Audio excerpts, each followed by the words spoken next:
আজ আমি বাঙালিদের ট্র্যাডিশনাল ও সবার পছন্দের শুক্তো রেসিপি নিয়ে হাজির হয়েছি। একদম অনুষ্ঠান বাড়ির মতো স্বাদে ও ফ্লেভারে কিভাবে শুক্তো বানিয়ে নেওয়া যায়, আর কি সেই বিশেষ মশলা যাতে করে অনুষ্ঠান বাড়ির শুক্তো খেতে এত ভালো লাগে, সব কিছুই জানতে পারবেন এই রেসিপি থেকে। আশা করছি আপনাদের খুবই ভালো লাগবে। তো দেখতে থাকুন আমার শুক্তো রেসিপিটা কেমনভাবে আমি করে নিচ্ছি। প্রথমে আমি একটা কড়াই নিয়েছি। কড়াই গরম করে এখানে নিয়ে নিচ্ছি 5 ফোড়ন। যদিও 5 ফোড়নে জিরে থাকে, তাও এখানে এক্সট্রা করে জিরে অ্যাড করে দিয়েছি। এবার জিরে আর 5 ফোড়নটাকে এরকমভাবে ড্রাই রোস্ট করে নেব আমি।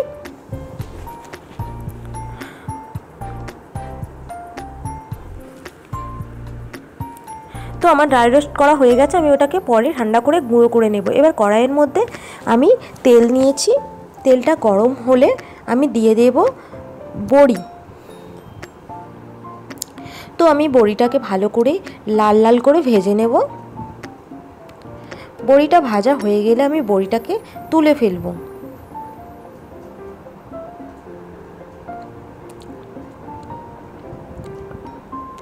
এবার কড়াইয়ের মধ্যে যে তেলটা আছে তার মধ্যে আমি ভেজে নেব উচ্ছে। উচ্ছেকে আমি নুন হলুদ মাখিয়ে আগে থেকে রেখে দিয়েছিলাম। আগে থেকে মাখিয়ে রাখলে নুন হলুদ উচ্ছের মধ্যে এক্সট্রা জল থাকে, সেটা ফেলে দিলে তিতোটা একটু কমে যায়। তো আপনারা চাইলে করতে পারেন। তো আমি উচ্ছেটাকে লালভাবে এরকমভাবে ভেজে নেব। ভালো করে ভেজে নিয়েছি উচ্ছেটাকে। এবারে ওই তেলের মধ্যে আমি বেগুন ভেজে নেব। বেগুনটাকে আমি নুন হলুদ মাখিয়ে রেখেছিলাম, লম্বা লম্বা করে কেটে রেখেছিলাম। বেগুনটাকে আমি ঢাকনা না দিয়ে বেগুনটাকে আমি ভালো করে ভেজে নেব।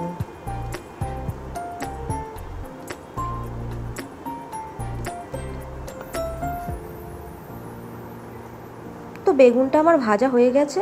এবার বেগুনটাকে আমি নামিয়ে ফেলবো।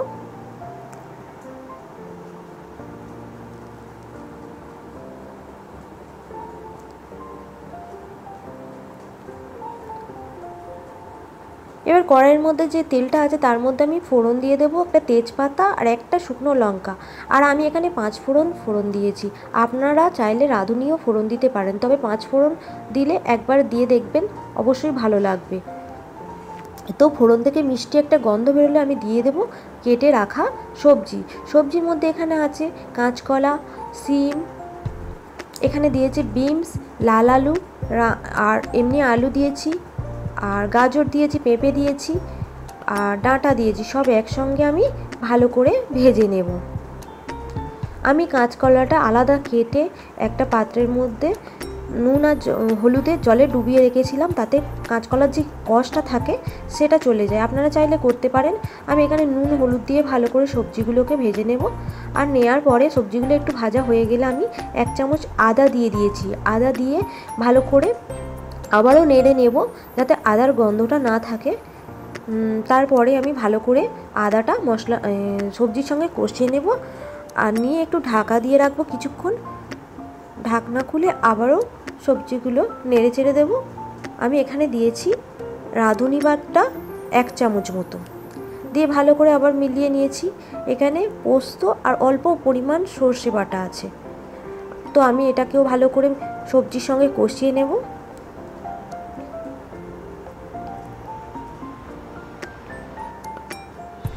ভালো করে কষানো হয়ে গেছে।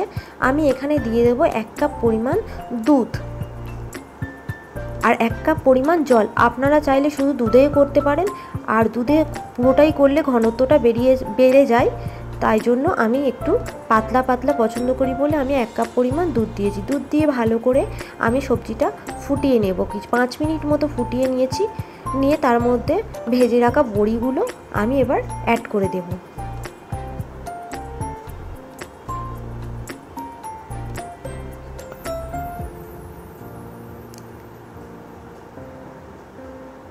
এবারে আবার কিছুক্ষণ ঢাকা দিয়ে খুলে তার মধ্যে আমি ভেজে রাখা উচ্ছে আর বেগুনগুলোকে দিয়ে দিয়েছি।